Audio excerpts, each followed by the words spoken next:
Hi, everyone. Welcome to another episode of the Amazing Tennis Podcast. Thank you, everyone who is watching, who is supporting this podcast. And we're really happy you're here and you're watching. We have some exciting episodes coming up. We have Jose back. He's the co-host of the podcast. For everyone that don't know, he's the one that also came up with a name for the podcast as well. So there's a lot behind the scenes. And today I'm excited because today I will be interviewing him. Usually he's the one that's interviewing me. So we're going to talk a little bit about his journey, golf and tennis, and just his background and what his goals are and what's next for you. Well, anyways, welcome back, Jose. I'm so happy you're here. Thank you, Emma. Yeah, it's been a while since we did this. Yeah. I do feel a little bit nervous, I'm not gonna lie. So I think it's just lack of practice, but it's so good to be Yeah. back and yeah, I'm excited. Yeah, because like we've done these a lot before because we work together in the same place, so we have more time now. It's like it's harder to with our schedules to put Yeah. everything together, and we want to do it in person. We don't want to do it Yeah, over last the time we Zoom. did it was also online, which is Yes, different. So yes. Anyways, so let's start a little bit about your journey. Where did you grow up, and what's your like? What was like for you? What was life for you as a kid? It was great. I mean, I grew up in Mexico, in a city called Querétaro, which is my hometown, which is like 3 hours away from Mexico City. And sports were like my life. Like to this day, like since day one, I've always been like I played every sport possible. Like I played a little bit of ice hockey, soccer, tennis, like the main ones, but also like the most random sports as well. I was just like I love to compete and I love to just be an athlete. Like I felt my personality, and you can probably relate to this so much, was always tied to like performing. It's like when you were like on your free time, you would dream about like playing and winning a tournament, like whatever it was. I was just playing Yeah. sports. So yeah, like my childhood was definitely filled with sports. Yeah. Nice. And then did you like how did golf become such a big part of your life? When did you was there a point where you just switched to golf, or how was it? Yeah, so I took like some golf lessons when I was really young, but like super recreational. Didn't follow like for too long. Like I kind of stopped. Never competed or anything. And soccer was the main thing in Mexico for me. And I played to a pretty like high competitive level until I was 16. So I was kind of on the come up and going up in like the divisions and everything. And it was like I wanted to play pro. Obviously, like that was the goal. But at some point, I started thinking about college because I was getting a little bit closer, and a friend invited me to play golf once, like on a random day, and I loved it. And like you know me, how intense I am. So like Yeah. when I actually get into something, like whatever it is, I go like all out, All out, all out. yeah, Like I can't yeah. stop thinking about it. Like I'm obsessed, and that's how it happened in golf. Like I literally started playing like nonstop, day and night training.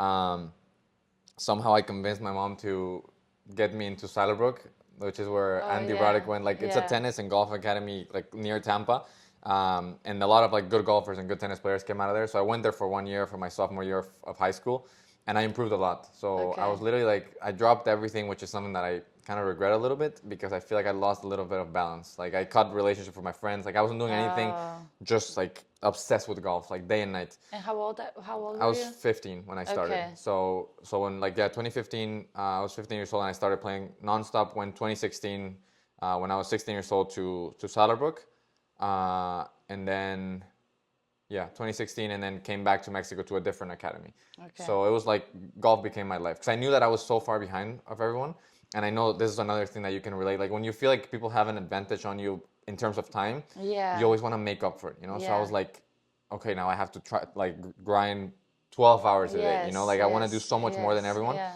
So Saddlebrook was great for me Uh-huh. because it like I got amazing coaching and seeing the level of other players that were incredibly good. It was like the best in juniors, and like Yeah. they're coming from all Yeah, over the it is. world. Yeah, yeah, yeah. But they were so much better that I was like, all right, I'm gonna stay here until it gets dark. So yeah. Yeah. So then you went after like like you stayed in the US, you went to college. Tell me So I that went that transition. year to Saddlebrook. I was always like very stubborn, I think. So I was like, no, Still. but no, back then it Not was as like much. crazy. Okay, okay. And I was like, That's a no, but tough like, age though. yeah, Like yeah, exactly. everybody is yeah, I Exactly. think So in that I think age, I was a yeah. bit immature. So I was like, no, this is like I need more than this. Like I need to Oh. like literally breathe. And like it was like an online school system. So I ended up going only that year and then transferred to a different academy in Mexico that they opened. So I was like, oh, I'm also closer to home. It's cheaper. So it was like 3 hours away from my hometown in Mexico, and I stayed 1 year in that academy. And then after I finished there, it was also full-time golf in that academy, and I had one more year before starting college. So I was like, I don't want to go to school anymore. So I'm gonna do like a GED kind of exam to finish my high school, get my high school diploma, and be able to play golf all the time. So I did it. Like I passed the exam, and for that year, I was training all day, like on my own, which wasn't great because I was so stubborn. I was like, I thought I knew better, like Yeah. I didn't want to get coaching. I was like, I know my game better and I Yeah. wanted to do my thing. Today's video is sponsored by Lucky in Love. Gone are the days of ladies' golf and tennis apparel that all look the same. Lucky in Love is ushering in a new age. The high-end women's apparel brings options fit for the modern, expressive woman. Partake in the ultimate luxury and shop Lucky in Love for your new favorite fashion items for women. Also, super exciting news. You can now shop my collection with Lucky in Love. Designing this was such a dream, and I'm so proud to share it with you. And use code EB20 to get 20% of your next purchase. So I remember it being a really stressful time. Like I was studying for the SAT, emailing coaches, but I was like so determined to go to college and play golf that it didn't matter. And I did end up getting like a solid amount of offers, and we started going in from a family like what states were good, what colleges were like better ranked, stuff like that. Ended up with like last 13, narrowed it down to 4, and then realized that the best option was Kaiser because of the location, weather, and at the time they were literally winning everything they were playing. So I went there, and it was a lot of international students. So it was a great experience, like being away from home, kind of on my own, independent. But I was the same stubborn player. Like I think those 2 years, I played there for 2 years, and we did incredible as a team. Like we were winning pretty much every tournament we were playing, doing amazing. It was a massive team. Like we're 32 players. So it was always competitive within the team just to travel, like to be one of the 5 players that were traveling to tournaments. But it was good. It helped me mature like as a person, being on my own and figuring things out. I do wish I did things differently. I think I had a much better like college career and then even better afterwards. But I think everything happens for a reason, So For sure. yeah, ended up playing 2 years in Kaiser and that was it. Yeah. Yeah. And that was it. And then I know then you went for like a week to another university that didn't work out. You were trying like with golf. Like Yeah. tell me like more, like you told me also you started like feeling a burnout. Like when did you start feeling that like burnout with golf? And we said it's very similar, golf and tennis. When did you start feeling that? And like, when did you decide like to stop with golf? Yeah. Or how was that transition? I feel like it was just a little bit messy. Like everything at the end of the college journey was a little bit messy. Like I was doing really well, but I almost feel like it was never enough. Like I was always trying to be better and better and better, and it was never like a moment that I was like enjoying the wins. And like in the summers, I would go and play like amateur tournaments. I had one summer, which was my last summer after 2021, that I qualified for the Florida Am. The US Open. US Open. I qualified for the Florida Am. Played with like some players that are now playing on tour, like super high level tournaments. But I was like not fulfilled, Yeah, It was like I would play really well on like a big tournament. Everybody would be so happy, and my mom would be like, "This is incredible!" Like my ranking will go up, but I would never feel like that same fulfillment myself. I'll be like, "Well, the next thing and the next thing and the next thing," So Yeah. I definitely feel like the issue was that I lost the joy of playing golf. Like I remember Yeah. looking back to when I started, and I was having so much fun, like playing. And I'm sure you had the same experience with tennis Yeah, at the for beginning. sure. Like Yeah. it's so exciting at the beginning, Yeah. and then you lose it, and you're like, Yeah. well, it's just about winning, and you tie your personality. So Yeah. I feel like I did end up pretty burnt out. I feel like at the end of those 2 years. Yeah. So I told my mom, I was like, I'm gonna go back to Mexico. I graduated with my associate's degree, so I had that, but I didn't do those extra 2 years in Kaiser. And back home, I was taking my time to choose a school that I liked for the academic side. And then if golf was a possibility, great. If not, like I wasn't gonna be a big deal. I was super tired, so I kind of put the clubs away for that semester while I was looking for colleges back home. And one day I decided to go on a workout on like a public park, and there was this coach that was giving like a public clinic. And I told him like, hey, can I join? I had this like super old racket, so I was like, can I join? And he was like, yeah, go ahead. And I had some background from like when I was a kid, taking like a few lessons and stuff. And I was like obsessed again. Like it was the same thing all over again. I was obsessed and like watching YouTube videos about tennis all the time. And I started playing twice a day. and I was like, all right, I think I found my next thing, you know. So I did decide to choose. I chose to go to FAU, enroll in environmental engineering, and they had the tennis club. So I reached out to the president, and I remember emailing her like super formal, like I was going to college, like, hey, I'm really interested in playing. I would like to send you some videos, stuff like that. She's like, you can join. Like, this is club tennis. So I went to FAU. I started on the spring of 2022.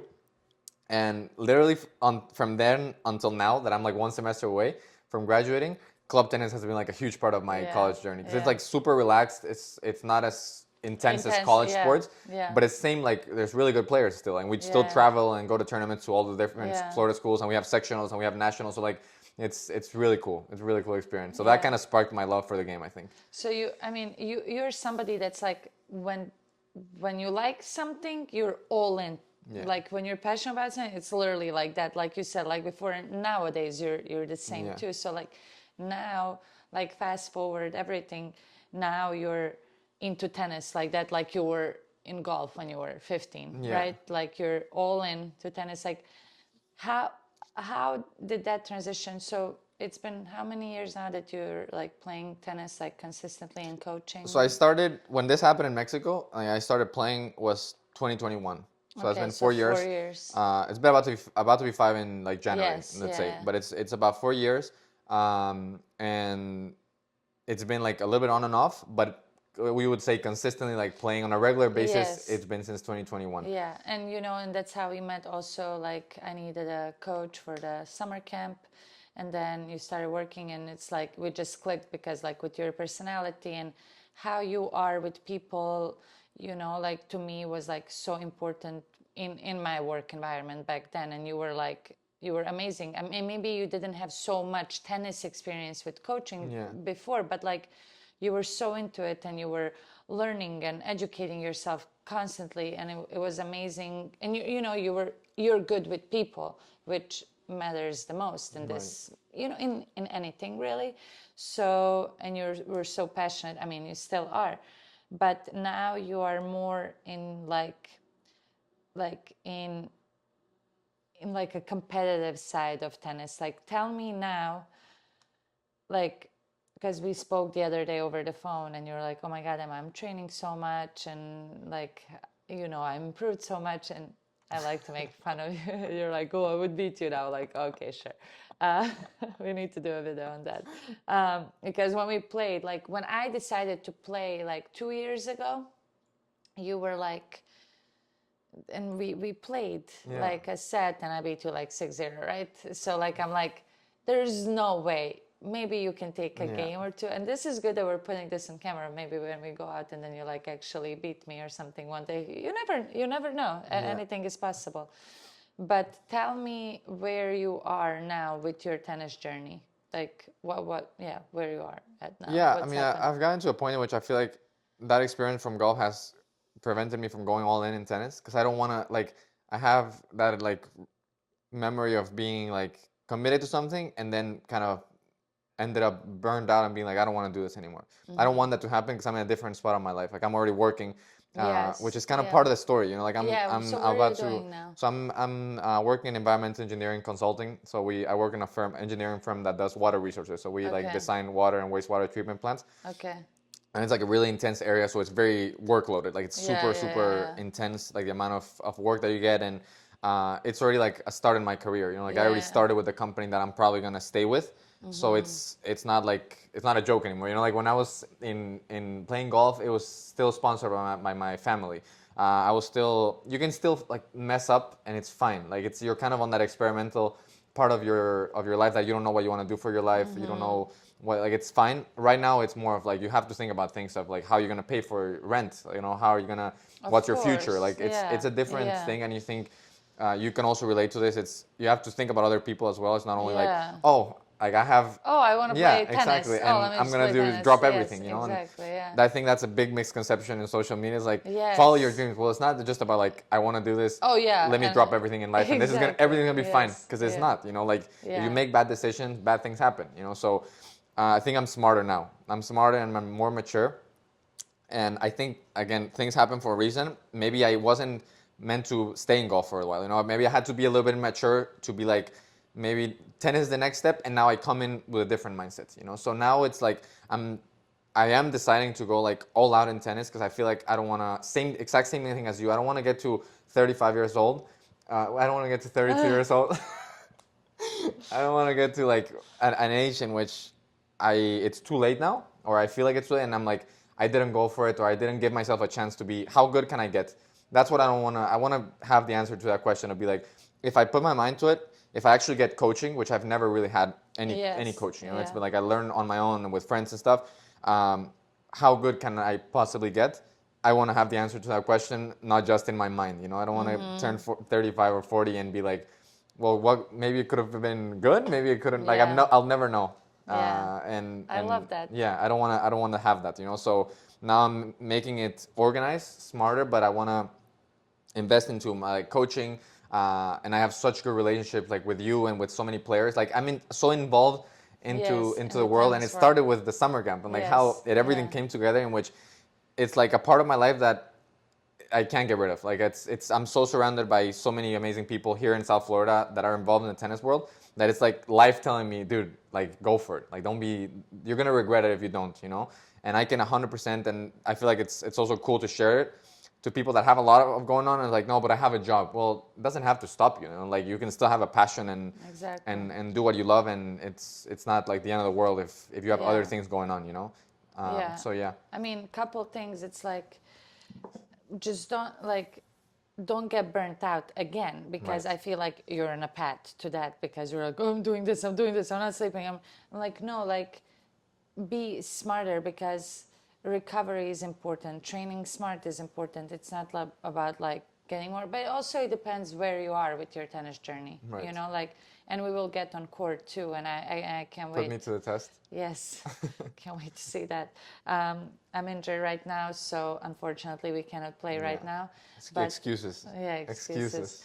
But and you said so many times while we were talking in your, you know, you said a few times, I want to go for it, and you know that's a big part of also my story, and then even the collection that I just have, you know, the little signs like go for it. It's so cheesy, but it's like I'm 32, you're 25. You, like with me is, okay, I don't want to be 50 and regret that I didn't try when I was 30, you know, like see what can happen with my career. I have different goals than you are. We're in different places, but this is what I want to show to other people, like throughout my story. Like, okay, it's not just like you said, follow your dreams, go for it. There's so many other factors. You have a job, you need to pay bills, you have to pay rent. With me, it's like I have 2 little kids I need to support, you know, I have other things. It's not just tennis, but it's like, there's this like misconception, and I also seen why I see other players, and when I talk to them and the ones that made it or whatever, they burnt out and they're not happy in what they're doing because they don't really have a true purpose. Right. You cannot just have a purpose in life of just like winning and losing, and that defines you or whatever. For me, like this injury now, like I haven't played in 3 weeks, and we just had this conversation. Like you said, I feel like everything is full circle.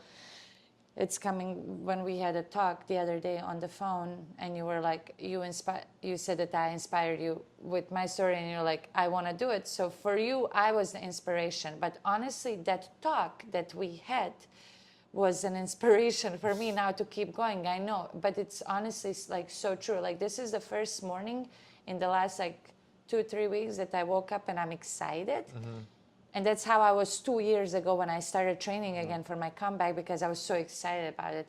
But now I'm in the middle of it, right? I've had a very, very good year, but it's so tough, you know, financially, mentally, physically. And now like this injury was kind of like a reality check. Like, okay, mate, it's not just like tennis, like you have other things in life that, you know, like that's it's bigger than tennis. The story is if I make it's great and it's gonna be amazing, but it's like way more than that. It's finding yourself and finding your purpose in life, right? That can that like helps you like every morning, like to like keep going. If you have purpose in life, it's everybody is like this. Okay, I'm going like so much, I'm talking so much right now, I'm sorry, but I feel like it's important. I talk with people that have a lot of money, that succeeded a lot, or you read these books or you listen to these podcasts, and it's like, you know, everybody chases this goal or fame or money or status or I don't know, but then they're at that point and they're not happy, right? Yeah. Or they're holding a trophy, but it's like they're like depressed. I mean, I don't know if you just saw Naomi Osaka's speech. Did you see the final? No. Oh my God. Like I mean, it really like annoyed me so much. So she's playing in the finals of the Montreal 1000 against an 80-year-old Canadian player, Mboko. And she lost, right? Osaka lost. For this girl, for Mboko, Osaka was her idol, and she was even like saying this in the speeches before and prior to the final. She's like, she was my idol as a kid, and she gets to play her now in the finals, right? And Naomi loses to her, and in the speech doesn't even congratulate Victoria on winning. Like because she's crying. She's depressed because she's crying that she lost or she's dealing with her own emotions. But like, have at least a little respect towards a girl that just won the biggest title of her career in front of her home crowd. And I'm not like saying anything bad about Naomi or how she's a bad person or whatever, but it's like you see like all these like mental things she's dealing with, the depression, the this. There's so many players that deal with a lot of things, but like, I mean, you don't want to come, I'm going back, you don't want to come and be on the biggest stage of tennis and you're an idol and an example to so many players, and so many players look up to you and kids and people, and then you give a speech like that and you're crying. Like, what is that showing? Anyways, I don't know, that all ties back to, you know, like you need to have a bigger purpose in life, and you have to, you know, that like drives you to, you know, to live and to be happy and to be at peace with yourself. It's not about winning what, like if she would have won, oh, she would be so happy. It's not. Like, we need to show people that in this life it's more about like finding a purpose, whatever that means for you, you know, and being fulfilled and not comparing yourself to others. And I don't know, I can talk so much about this, but does it make sense what I'm saying, or I'm like, yeah, no, it does. much? It does. For you, it's now, okay, it's playing and figuring out how good you can be as a tennis player, right? Yeah. So you inspired me, like I said, again, like how I inspired you with my story, and I kind of like remember why I started. Right. You know, I didn't start just to, yeah, my dream is to play in a Grand Slam, right? But it's way bigger than that. It's to help others, inspire them with my story to start whatever they want to start in life, you know, to like show with my story that it's possible to go after what you want, even with so many obstacles, you know?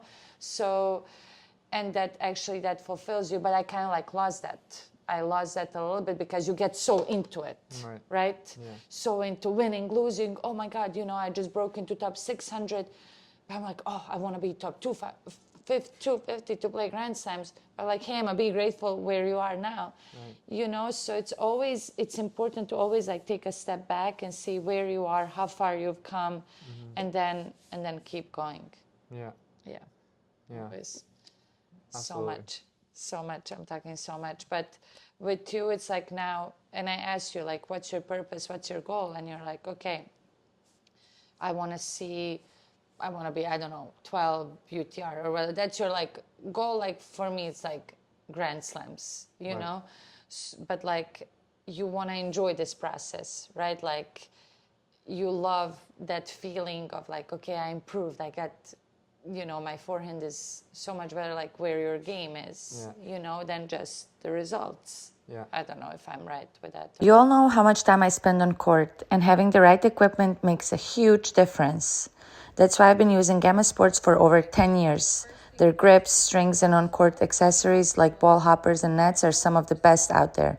Whether you're training or competing, Gamma has the gear to keep you ready to play. Check them out at gammasports.com and use code EMA25 for 25% off your order.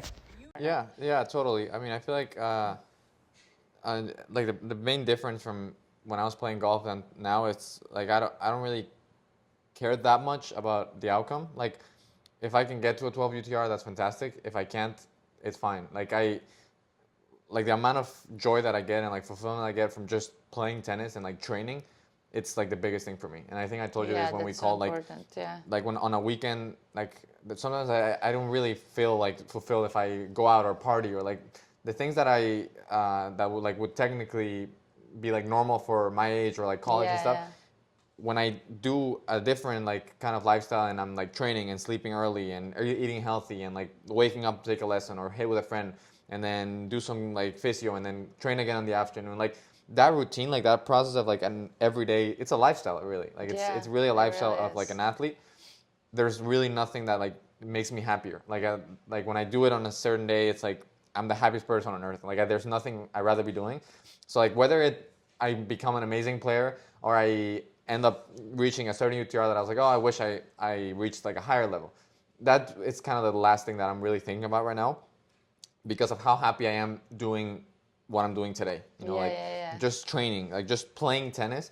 And I feel like that's the kind of advantage that I have over some people. That I do have like a big time disadvantage because I started a lot later than most people. But I have the advantage that like the love of the game that I have. I don't think a lot of people that started so early have it. Like I'm fully like invested and present in the training that I'm doing, and like I'm like a sponge. So like everything, little thing that you tell me, I'll soak it in and I'll do it, and it'll make me like so happy to see the improvement. I'm literally, I feel like a kid playing, today, which I think is a huge advantage because it's like you're kind of letting things happen and just focusing on being the best version you can on the court and on every single thing that I do. Because it doesn't feel forced at all. Like I don't feel like I have to force myself to eat healthy or I have to force myself to get on the courts. Like I'm waiting. Like every day I'm like, oh my god, it's almost time to hit. Like it's almost time to hit. Like, and I'm like looking forward to going to bed early so I can wake up with like more energy tomorrow. So it's I feel like that's an important thing to have. So how much are you training now? A good amount. Like what? Tell us. Like I'm playing. Usually I'm trying to like tone it down to one solid session a day, because there were some days that I was training twice. Like I was training right after work, like at 2 for like 2 or 3 hours, and then getting some rest, eating, doing homework, getting everything done at the apartment, and then going back like at 7 or something and hitting again. But it's a lot. Like it's a lot, especially with like the amount of work that I have to do and everything. So I wouldn't want to burn out my body. So I'm like one solid session, and I want to do it organized. Like that's a big part of also like understanding maturity. 100%. Before it was like no structure. I'm like hitting and like trying to work in a million different things, and like Emma will tell me one thing, but then I'll hear someone from this coach and I'll be like, oh, this is a cool tip. And I'll see on Instagram and I'll be like, oh, this is also cooler. Then I'll be working on a million things, and I learn how like getting better, because that's general in old sports. Like from golf, I can pull that and be like more structured with my practice and being like focused on one thing at a time, knowing when it's too much practice, when it's too little, like just being organized to actually improve at a faster rate. And I mean, you have a full-time job too, so it's like, but that's why like it's showing like some players, and tennis is growing actually a lot, and you have recreational players that have some goals. Oh, they want to be this UTR or this USTA, but it's like, it's possible. It's really like possible at any age. I mean, you're still so young. You still have so much time. Talking about the nutrition and stuff, let's pause to talk about today's sponsors. Cure is electrolyte company that I've been using their products for a while now. It's great. You can try it, see which flavor you like, pick a flavor, and then also my daily routine is Arbonne as well, the greens from Arbonne. I talked about it in my last episode. It has everything in here. It's a acai flavor, and it's really, really good. It has like for gut health, it has for skin collagen, everything in once. But I've started using something also else, adding it to my greens daily, which is right here. It's Armra colostrum. It's also very good for immune system. If you know what colostrum is, you know what it is, and you know how good and strong it is. I had to explain to Jose what it is. I'm not going to explain it now, but I also do 1 scoop of Armra colostrum, but I do 2 or 3 servings a day of the colostrum, and then I do 1 serving of the greens, and this actually like tastes really good. I need something to mix it with, so I got the spoon to mix this in. Do you want to try this or Smells not? pretty good. Yeah. Smells like actual lime.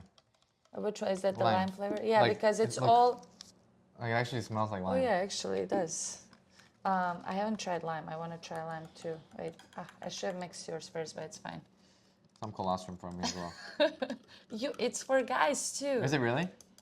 Yes. I don't know that. Of course. Okay, you see how you like that? This is really good. This is good. Can I try This is really good. Try the greens. It Really? tastes like, Do you like it tastes like lime juice. Like it actually tastes like pure lime. Oh, nice. Right? It does. Oh, I really like this flavor. I don't Okay, really like lime this. is my flavor. It's good. It's actually good. It is good. It's really good actually. I know. I can make you one after. I Don't like it. drink all of that at once. It's really This good. is my last lime. No, this is really, I need really more good. lime. They need to send me more lime. And it's good because it has like barely any sugar, I think. And I feel like usually the ones Yeah, that don't how have many sugar, 20? they taste Yes, horrendous. exactly. Because you see here ingredients. First ingredient is coconut water. Yeah, coconut water powder.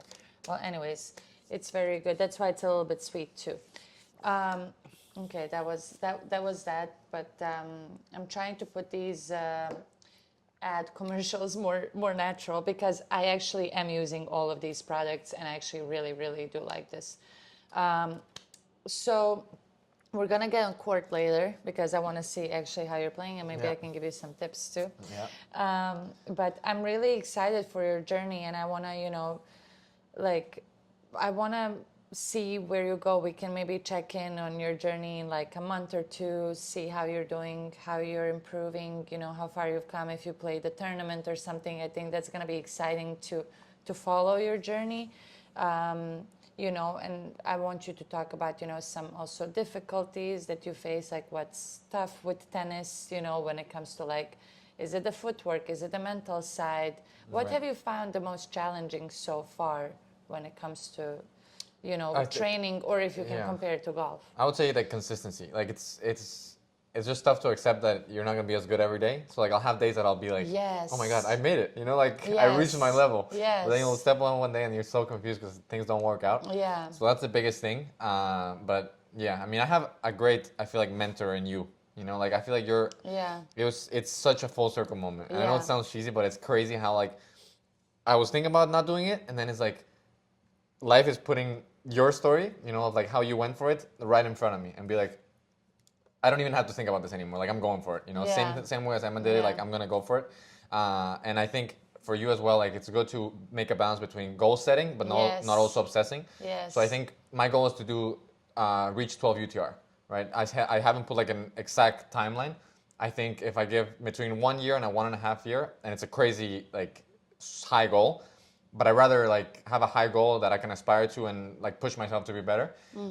So yeah, I mean, playing Battle of Boca, trying to play like some big UTR events and doing it correctly, So I think I have the best people around me, like you, like the people I'm working with and everything. So it's I'm super excited, Emma. And I'm so excited. it's always for better you. to do it with people, Yes. not doing it on your own, because it's a lonely sport already. Of course. So if you can do it with people that are Yes. you're so familiar with this, like Yes. if I ever have any feelings about something, I know you have experienced it. So it's like Yes. always good to have people to reach out to about this. No, it's so important, like you said, and you've been with me in a different way throughout this journey, Yeah. and you know also I've called you after good matches, after bad matches, after good experiences, bad experiences, and that's tennis. Like you said, one day you feel like you can beat anybody. Yeah. The next day you feel like you can lose to anybody, and you're like, how? Yeah. But and then you see all these top players, it's like, how can they be so consistent? Right. So it's like figuring it out and figuring out what's the formula